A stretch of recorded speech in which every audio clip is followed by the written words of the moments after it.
कहता सॉरी आधे घंटे पहले लाते तो हम इन्हें बचा लेते हैं। तो उस केस में आपको क्या करना है, 5 ऐसे अलार्मिंग कंडीशन कि जब आप इस क्रिटिकल पोजीशन में हो जाते हो कि आपको होम रेमेडी चाहिए बिफोर कि आप डॉक्टर तक पहुंचें। आप कुछ ऐसा उपचार क्या करें जिससे हम पेशेंट को हॉस्पिटल तक बहुत अच्छे से पहुंचा सकें और उसको आगे का जो है प्रोसेस ट्रीटमेंट का दे सकें। हाई बीपी के पेशेंट हर घर में हैं, तो उनके रात के टाइम 12 बजे के बाद और 4 बजे के पहले जो है हार्ट पेशेंट का एक बार स्ट्रोक लेना बहुत ही कॉमन होता है डेली के रूटीन में, कि आप जब तक उसको डॉक्टर के पास ले जाते हैं डॉक्टर कहता है सॉरी आधे घंटे पहले लाते तो हम इन्हें बचा लेते।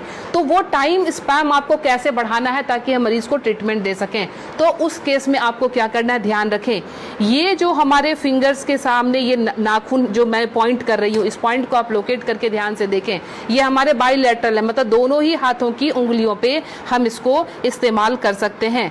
जब भी आपको लगे कि कोई पेशेंट बिल्कुल उसका जो है बीपी बहुत हाई चला गया है और आपको डॉक्टर तक जाने के पहले अगर उसको स्ट्रोक ना आ जाए, लाइफ उसकी खत्म होने से बचाने के लिए आपको सिंपली क्या करना है, आप कोई भी पिन ले लेंगे, पिन लेके आप उसको सिंपल जिस तरह से हमने पिन लिया, आप घर में सेफ्टी पिन ले सकते हैं, क्योंकि उसको थोड़ा सा आपने डिटॉल या उसे स्टरलाइज कर लेंगे। स्टरलाइज करने के बाद सिंपल आप यहाँ पे प्रिक करेंगे और प्रिक करके यहाँ से आप थोड़ा सा ब्लड जो है इस तरह से 5 to 10 ड्रॉप्स इस तरह से निकाल देंगे। ये ध्यान रखें, ये बहुत ही इमरजेंसी केस है और ये करते ही आपके पास पेशेंट के लिए एटलीस्ट 3 से 4 घंटे मिल जाएंगे कि आप उसको डॉक्टर तक सेफली पहुंचा सकते हैं और वहां उसको ट्रीटमेंट मिल सकता है। दूसरा काम, अगर ये भी करने की हिम्मत आप में नहीं है, फ्रिज का ठंडा दूध 1 गिलास उस पेशेंट को पिला दें।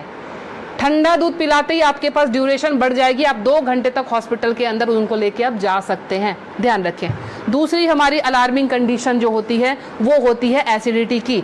एसिडिटी समटाइम्स इतना हाई हो जाता है कि रात को सोना मुश्किल, सीने में जलन और भारीपन, उस केस में भी लगता है जैसे हमें हार्ट की प्रॉब्लम आ रही है। उसमें क्या करेंगे, उस केस में कि हमने इस पॉइंट को, एसिडिटी की केस में आपने इस पॉइंट को लेना। पॉइंट लोकेट कैसे करेंगे, तो आपने इस तरह से अपने थंब के इस वाले पॉइंट को, फर्स्ट पोर को यहाँ से मेजर कर लेंगे, खोल के यहाँ से मेजर करके आपका जहां ये टच हो रहा है यहाँ से आपने इसको प्रेस करना शुरू किया।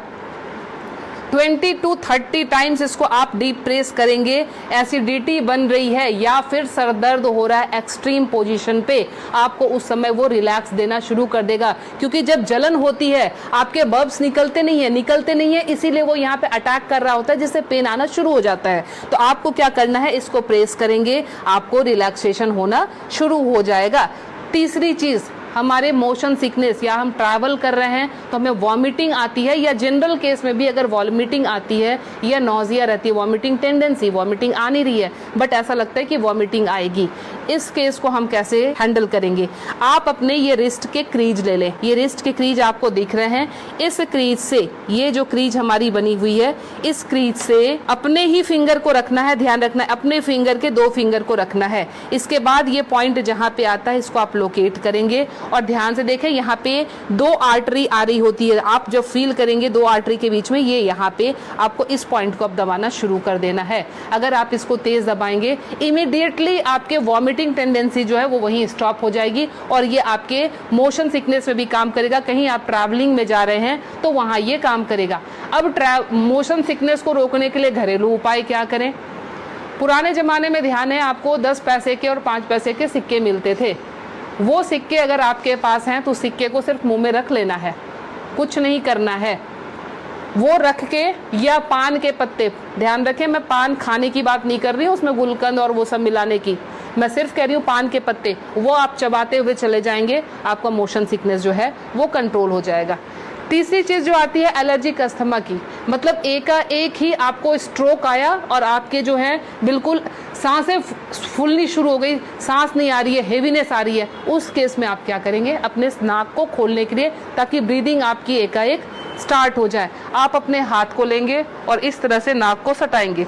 नाक की टिप जो है हाथ के जिस पार्ट को टच कर रही है उसको दबाना शुरू करेंगे, और ये बहुत पेनफुल होता है, ध्यान रखें। आप अपने आप भी इसको दबा नहीं पाएंगे, बहुत ज़्यादा पेन होता है। हमने पेशेंट को ऐसे किया, ये टिप जहाँ पे आया, और ये 90% पेशेंट को ये पेनफुल वैसे भी होता है। आप उठा लीजिए, अब ये यहाँ पे इनका टच हुआ था, ये जब हम दबाएंगे 90% पेशेंट को वैसे भी, क्योंकि हल्के हल्के एलर्जी की प्रॉब्लम इन दिनों महामारी के बाद लंग्स सबके वीक हुए हैं, तो सबके जो है ये प्रॉब्लम रहती ही रहती है। लास्ट में आपको बता रही हूँ इंसोम्निया के लिए, नींद नहीं आती है उस केस में आप क्या करेंगे। नींद नहीं आने के केस में हमने क्या करना है कि ये हमारा ईयर लोब है, ये पूरा सेक्शन जो है ये ईयर लोब का है।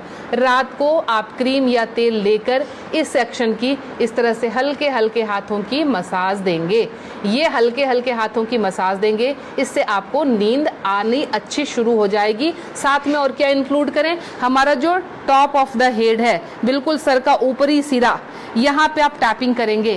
टैपिंग करने का मतलब हल्का हल्का आप इसको ठोकते जाएं, ये इसको वाइब्रेट करें। वाइब्रेट करने का मतलब आप यहाँ से जो है एनर्जी हमारे जा रही है नीचे, क्योंकि आपको पता है ये माउंटेन बना हुआ है, यहाँ से एनर्जी का फ्लो शुरू होता है, तो ये एनर्जी जो है पूरी जगह जाएगी और आपको बिल्कुल काम कर देगी, शांत कर देगी। तो ये 5 अलार्मिंग पॉइंट्स आपको हमेशा के लिए याद रखना है। पता नहीं आज आपने देखा, भूल गए, कल आपको जरूरत पड़ जाए, तो इसलिए आप प्लीज़ इसे सेव कर लें, अच्छे से देख लें और समझ जाएं, और अपना ट्रीटमेंट एमरजेंसी केस में जरूर कर लें। मैं Leena Shrigyan, naturopathy and alternative therapy expert, New Delhi से। मुझसे मिलने के लिए